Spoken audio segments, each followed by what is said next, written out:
Are you being told you're not in menopause yet, but your body's already changing? Your sleep is broken, your energy is different, fat is shifting to places it never went before. You're working out, you're eating the same ways that you always have, and your body is just not responding. But because you're still having periods, you've been told this isn't menopause.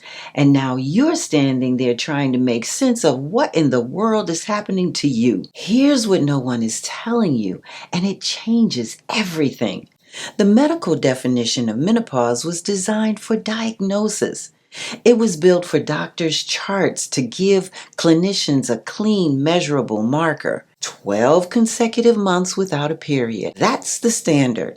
And that framework works fine in a clinical setting. But here's the problem that definition is failing you because millions of women like you are living through real, significant hormonal changes right now. And they're being sent home without answers, a plan, or even a name for what they're going through because they're still having periods. I want to be direct with you.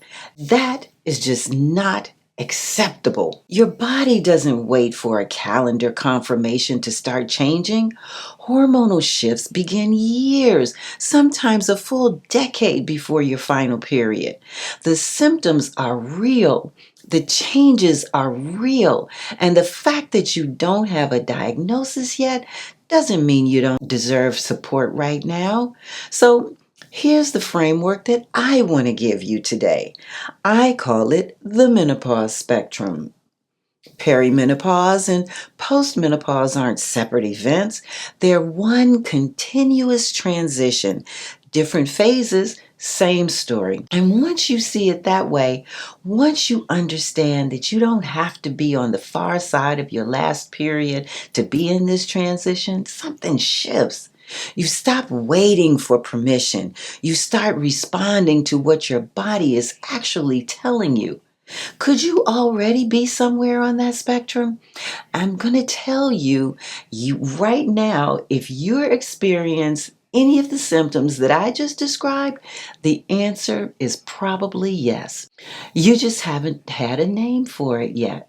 Before I keep going, let's pause for a second. If you have a girlfriend who's been told it's too early for menopause while she's clearly struggling, send her this video right now. She doesn't have to keep wondering what's wrong with her. She deserves to know that what she's feeling is real and that she can do something about it today. If you're new here, I'm Betty Vargas. I'm a national and global natural bodybuilding champion and a menopause specialist. At 71, I work with women over 40 who are ready to reclaim their energy, their strength, and their confidence through approaches that actually work for the body they have right now, not the body they had at 35. And I'm living proof that this transition doesn't have to take you down. Now, let me give you 3 signs that your body's already in this transition. Sign 1, your old routine stopped working. You're eating the same food, you're putting in the same workouts, and your body is giving you completely different results. You used to bounce back quickly, your recovery takes longer. You used to maintain your weight without thinking about it. Now fat's accumulating around your midsection no matter what you do. This isn't a willpower problem. This isn't you getting lazy. Hormonal changes affect how your body handles stress, stores fat, builds muscle, and regulates your energy. Your body still responds, it just responds differently now. And that means the answer is to adjust your approach, not to push harder on a strategy that no longer fits. That might mean shifting from cardio heavy workouts toward more strength training. It might mean looking closely at your protein and fiber intake. It might even mean building intentional recovery days into your week. The point is, your body's giving you new information. Listen to it. Sign number 2. Your symptoms feel scattered, but they're connected. One day it's sleep, one day it's mood, one day it's cravings, bloating, brain fog, or stiffness you can't explain. And because these things seem unrelated, it's easy to dismiss them as one individually. But they're not unrelated. When your sleep is disrupted, your hunger hormones shift. When your stress is high, your cortisol rises. When cortisol stays elevated, fat storage increases, especially around your midsection. Every one of these things is talking to the others. I remember hearing the elders say when I was younger, when you get older, you're going to have all kinds of funny little aches and pains. Just keep living. And at 71, I understand exactly what they meant. But here's what I have to also learned. Those aches and pains get a whole lot quieter when you're exercising consistently and eating to fuel your body rather than just for taste. Menopause isn't a collection of random problems.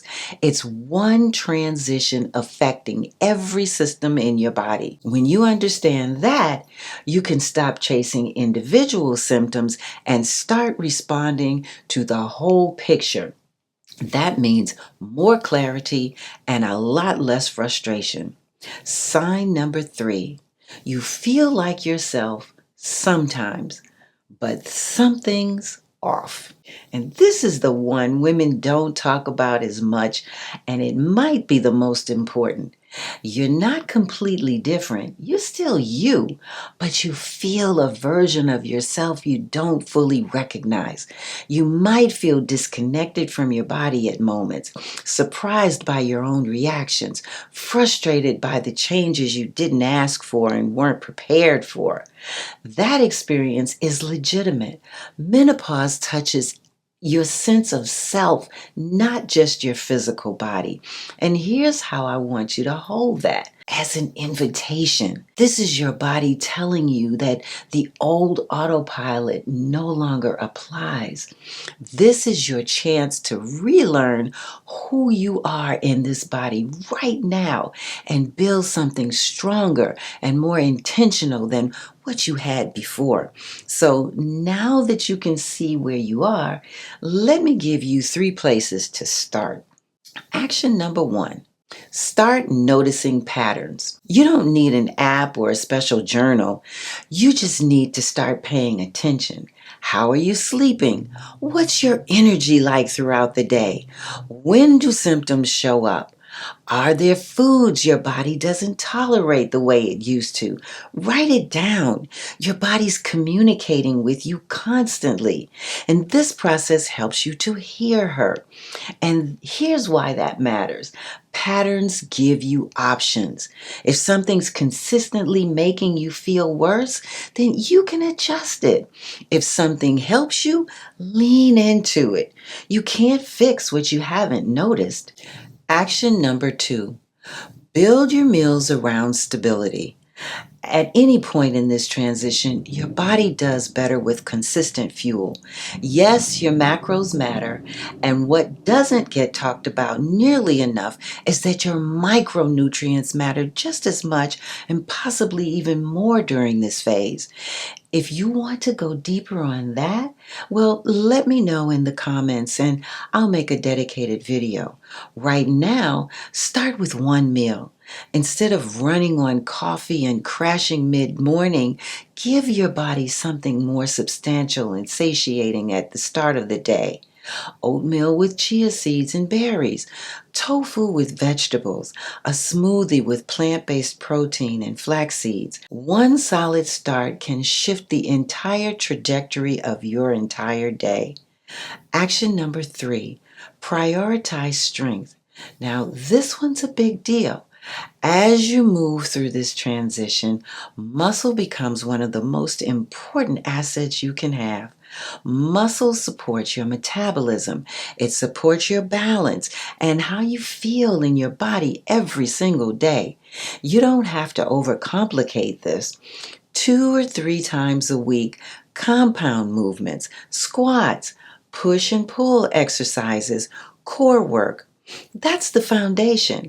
And if you're managing medical concerns or injuries, talk to your doctor before starting anything new because your safety also matters. Here's the thread that runs through everything I just told you. The medical system gave you a finish line and told you to wait for it. Your body doesn't work that way, though. Your body's already in motion. It's already communicating. It's already responding to everything you do and everything you don't do. You don't have to wait for a diagnosis, a confirmed lab result, or even a doctor's permission to start taking care of yourself. You're already in this, and you can start today. If this video helped you finally put a name to what you've been feeling, subscribe to Crazy Sexy Menopause. Share this channel. And specifically, if you have a sister, a friend, or a coworker who's been telling you something is off, while her doctor keeps saying it's too early, send her this video. She's been waiting for someone to tell her what she's feeling is real. And I'm here. I'll see you in the next video.